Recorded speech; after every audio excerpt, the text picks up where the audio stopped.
L'heure de découvrir le parcours du Tour de France Femmes avec Zwift 2026.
On va se projeter avec toi, Marion, au début du mois d'août. Alors, Rémi Mechler le disait il y a un instant, 1er août, samedi 1er août, c'est la fête nationale en Suisse, la ferveur, l'enthousiasme, la foule, la beauté et du décor, le lac Léman, les montagnes, mais qui dit montagne, dit bosse, dit côte, et il faudra du punch pour s'emparer du premier maillot jaune. Et pour cette première étape, nous proposerons aux coureuses une grande boucle autour de Lausanne. Nous partirons au nord en direction du lac de Neuchâtel que nous longerons pendant près de 20 km. Il y aura 3 difficultés répertoriées, 2 d'entre elles s'enchaînent à 50 km de l'arrivée, la côte de Villars-le-Comte et la côte de Vuillens. Nous serons ensuite pendant 15 km le long du lac Léman. Le peloton passera devant le musée olympique avant la dernière montée qui mène à l'arrivée, 2 km 500 dont 1 km à 8% et pour finir 400 mètres de plat jusqu'à la ligne. Cette première étape passera aussi par les vignobles en terrasse du Lavaux, inscrits au patrimoine mondial de l'humanité. Je ne sais pas pourquoi c'est moi qui parle de ça. Le lendemain, nous serons à Aigle, qui abrite le siège de l'Union cycliste internationale. Le point commun avec la veille en toile de fond, le décor de carte postale du lac Léman. Mais après les puncheuses le premier jour, ce seront les sprinteuses qui devraient se mettre en évidence lors de cette deuxième étape. Il y aura certes 5 difficultés répertoriées, mais elles seront toutes placées loin du but, à plus d'une quarantaine de kilomètres de l'arrivée, qui sera jugée quai du Mont-Blanc à Genève. Genève, qui accueillait les forçats de la route dès 1913. À cette époque, le fameux jet d'eau était déjà là depuis 22 ans. Il existe en effet depuis 1891. L'eau est projetée à 140 mètres de hauteur. Au matin du 3e jour, nous serons toujours à Genève, mais cette 3e étape marquera notre entrée en France. Et nous serons très vite dans l'Hexagone. Dès le 5e kilomètre et le col de la Faucille se dressera aussitôt un vrai col, 11 km 400 à 6,3%. Nous traverserons les départements de l'Ain, puis du Jura. Nous alternerons les routes larges et étroites.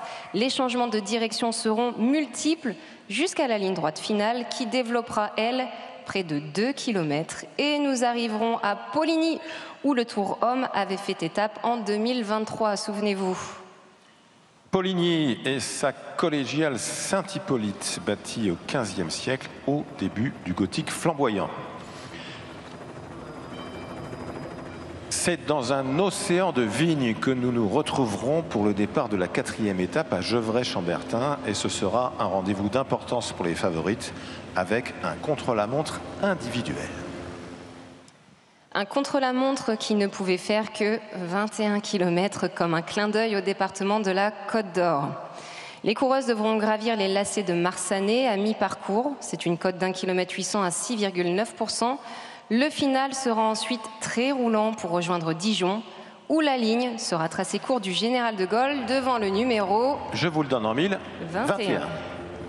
Et vous admirez le palais des Ducs et des États de Bourgogne qui abrite l'hôtel de ville de Dijon et jouxte le musée des Beaux-Arts. Le lendemain, mercredi 5 juillet, l'étape s'élancera de Mâcon. Nous serons en Saône-et-Loire.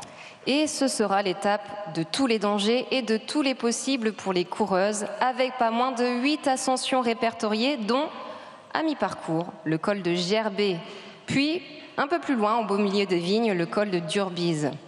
Il faudra enfin gravir la dernière difficulté, le mont Brouilly, à 12 km de l'arrivée à Belleville en Beaujolais, dans le département du Rhône. Le mont Brouilly, c'est 3 km à 7,7%. Le dénivelé final de cette étape est de 2850 mètres. Il semble me souvenir qu'un jeune et brillant coureur français, un certain Julien A, avait gagné une étape contre la montre au mont Brouilly sur Paris-Nice il y a quelques années. C'était en 2017. C'est ça.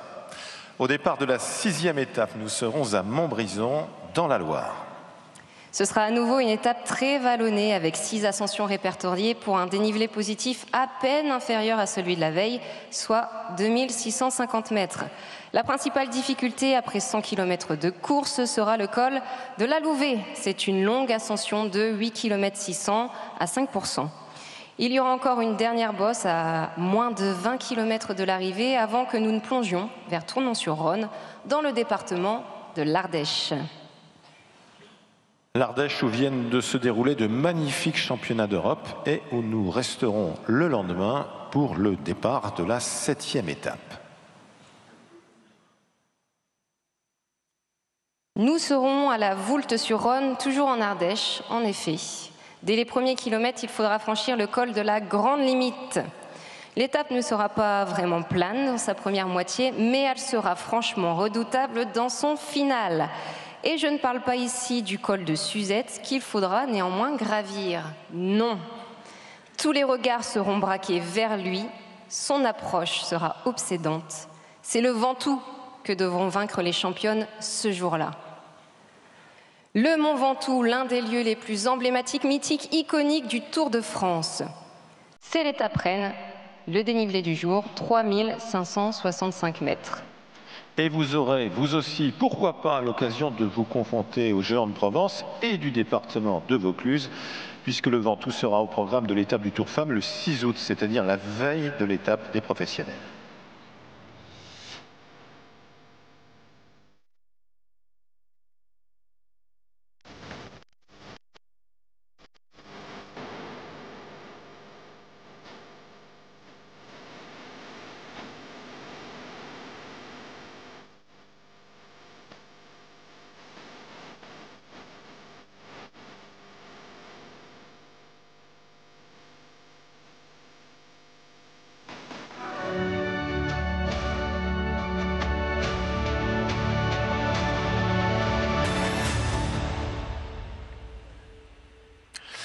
C'est dans le cadre enchanteur de Sisteron, dans les Alpes de Haute-Provence, que le peloton prendra le départ de l'avant-dernière étape. Sisteron, le spectaculaire rocher de la Baume, la citadelle, image et symbole de la ville, la plus puissante forteresse de mon royaume, disait Henri IV.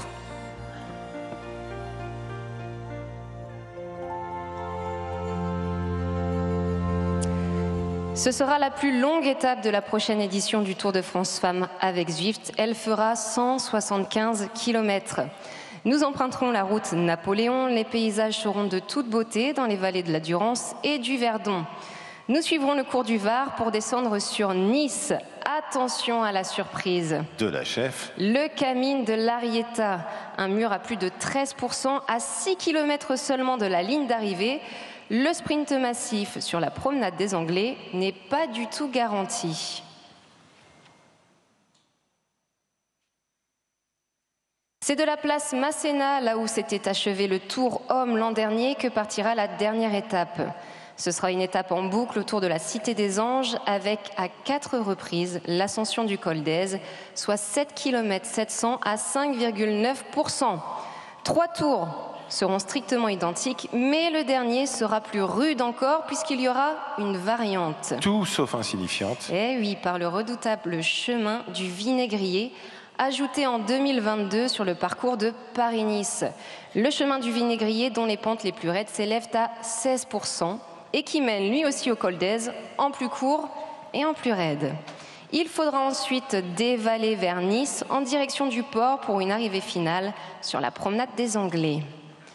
Le dénivelé de cette dernière étape, 2175 mètres en moins de 100 km. Les plus grandes championnes du cyclisme se sont déjà affrontées sur la Côte d'Azur et notamment en 2020 pour la course by le Tour qui préfigurait le retour du Tour de France Femmes. Et c'est Lizzie Deignan qui s'était imposée d'un rien devant Marianne Vos dans les tout derniers mètres. Nice et le Tour, version historique, c'est une étape dès 1906. Ce sont bien sûr les 2 grands départs en 1980 et en 2020 dans les conditions de pandémie que l'on sait. C'est la grande arrivée de 2024. Nice, ville capitale pour le cyclisme. Nice, ville de lumière, ville de passion, ville de champion. Ici, chaque virage, chaque montée, chaque souffle d'air marin raconte une histoire de vélo. Vous l'avez prouvé. Au cœur de l'été, notre ville a vibré au rythme du Tour. Dans vos regards, dans vos cris, dans vos sourires, on a senti l'enthousiasme éclatant d'un peuple uni derrière les coureurs. Les Niçois, les visiteurs, toutes les générations rassemblées au bord des routes dans une même ferveur. Naturellement, l'arrivée du Tour de France masculin l'année dernière, après 110 ans à Paris, sur les Champs-Élysées, le voir arriver sur la promenade des Anglais avec cette victoire extraordinaire de Tadej Pogačar, ce fut pour nous un immense bonheur, une immense joie et restera inscrit pour Nice dans l'histoire du cyclisme français. Ici, le cyclisme n'est pas seulement un sport, il est une respiration. Il est ce lien qui chaque année nous unit à Paris-Nice, cette course mythique qui ouvre la saison. Il est ce défi partagé qui permet à chacun de rouler sur les routes des plus grands. Depuis toujours, le Tour de France a trouvé à Nice un écrin incomparable. C'est une histoire qui nous lie au cyclisme depuis très longtemps. Départ, arrivée, notre territoire est gravé dans la grande histoire de la grande boucle. C'est aussi sans doute des routes entre la mer et la montagne, des cols mythiques, je pense au Turini, je pense au col de la Couillole. Et combien de champions ont choisi de s'installer ici, séduits par la beauté de nos routes et la force de nos reliefs. Mais aujourd'hui, c'est une nouvelle page qui s'écrit, celle du cyclisme féminin. Naturellement, le cyclisme féminin est en train de trouver une place extraordinaire grâce au Tour de France. Et l'accueillir à Nice, ici, est pour nous un immense honneur. Oui, Nice est une terre de vélo. Oui, Nice est une terre de passion. Et aujourd'hui, elle devient aussi une terre de l'avenir. Un avenir au féminin, porté par le souffle du Tour.